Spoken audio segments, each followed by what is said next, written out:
And Silver really hasn't put any pressure on Savior so far. He's really just stayed in his base and happy to play defense.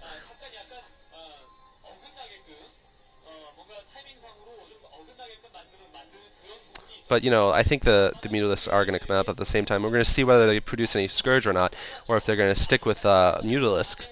And, you know, one thing other commentators have talked about is that Scourge micro is very difficult against the good Mutalisk micro that top-level players have nowadays. That, you know, I almost wonder if Scourge are that great of an investment, especially for, you know, your choice of gas, because Mutalisks, when micro raw, are just able to kill Scourge.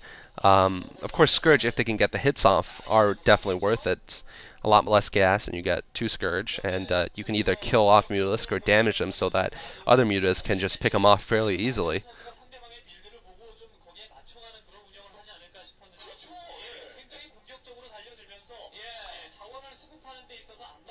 So yeah, I'm thinking of doing Nada versus Savior next.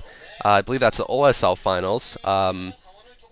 And that is the one where Savior won at the end. That was his first OSL title.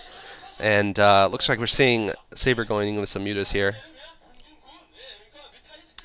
Like I said, I haven't watched these games, so I might be a little off on the predictions. But I'd say Savior has a little bit of a lead so far, but it's very close.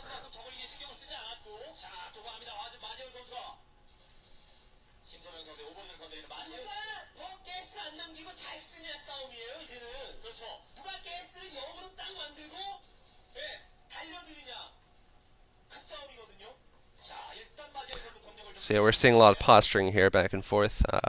Neither player going in for the kill yet. And that's another thing with Zerg versus Zerg, because usually you don't have the spore colonies in your base, just because it's very hard to afford them and still stay even. You really have to be careful where you place your Mutalisks.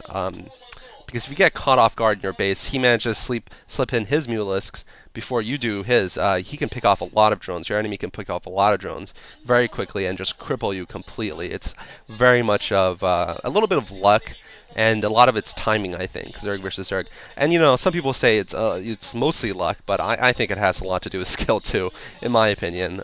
Zerg is my favorite race, so...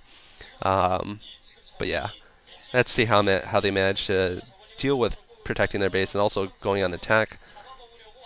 I can't tell who has more Mutalisks right now. Looks like it's about even.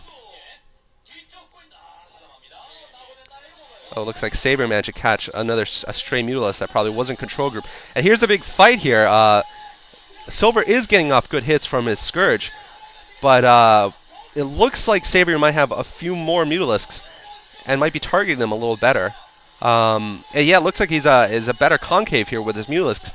It looks like Silver's Mutalisks are going to be taken out. Silver bringing in some Overlords to absorb some of the splash damage. Oh, it looks like Savior definitely, it's 2 Mutalisks to about 5 or 6 from Savior. And Savior's going to take this battle here, and I'm not sure what Silver can do. Looks like he's getting a building down. That's an Evolutionary Chamber. And usually, Evolution Chambers go down when a Zerg player's on the back foot, basically, as Klausner would say. When a Zerg player is losing, he puts the Evolution Chamber down to try to get some last-minute defense when he's losing the air battle. But I think this might be a little too late for Silver here. He is getting a creep colony for the spores. Let's see. And Savior takes down the last Mutalisk. And Savior is just building up his massing up his Mutalisks. I think he's going to begin targeting the drones next, although he still has to fight off these Scourge, and he's going to try, I think, to take down some of the health from this spore colony. Yeah, that's a good idea, either to kill it outright or to get it very damaged. And Savior just running rampant, and wow, Silver GG's. So there, the series goes 1-0 to Savior, and I hope you enjoy this commentary. Second game in the match will be coming up soon. Thanks.